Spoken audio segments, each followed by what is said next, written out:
But put it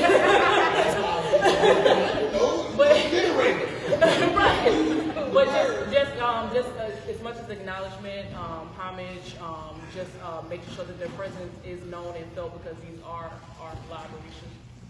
Cool. I ain't gonna go as too many people around here. I ain't gonna ask everybody. Raise your hand if you saw the movie Coco. I love Coco. Right? That was a way in which they venerate their ancestors. Every culture in the world has a way in which they venerate their ancestors. Anywhere from India, Japan, they all have a form of expressing or acknowledging the deceased. Now, who out here believes that once you die, you gone? You not around, you don't interact with the living, none of that. Anybody? Okay, so we passed that, right? Everybody realized that energy cannot be destroyed.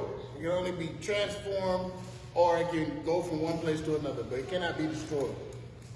These physical, these flesh, these bodies is not us. Okay? You have a soul. Or, in Western ideology, they call it a soul. Every culture has a different name for it. Now, my background is in Yoruba culture, which is from southwest Nigeria. Okay? The Yoruba people. Now, I learned about different cultures and how they honor their dead in different ways in which they do it. Why? Because it's important. Now, I'll take, for example, in Yoruba culture, they don't toot. And I'm talking about ancient. I'm not talking about right now because things change as you go along. But traditionally, your ancestors are buried under your house. Literally, under your house. Why do you think that is? Anybody? You can raise your hand. Anybody got an idea why they actually buried their dead under the house? Nobody?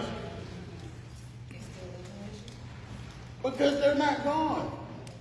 They're not in this physical form anymore, but that doesn't mean that they're not there watching out for you, helping you out. But more importantly, just because you've lost the physical does not mean that you do not interact with your loved ones.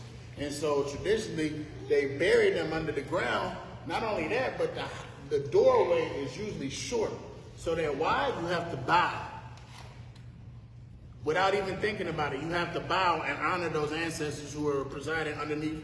And not only that, but if you think about it, and we talk about ancestor veneration, we talk about, we stand on the shoulders of those who came before us. They literally standing on those who came before them. It's a way in which they honor their ancestors without even having to think about it. Anything that goes on within those walls of that home, the ancestors are present.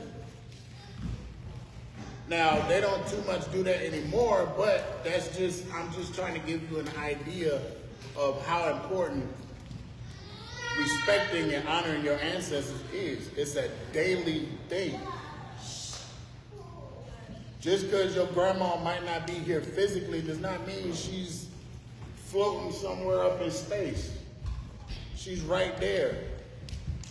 Like, to the point, I don't even like using the whole terminology of heaven, because that gives the idea that heaven is some far off place.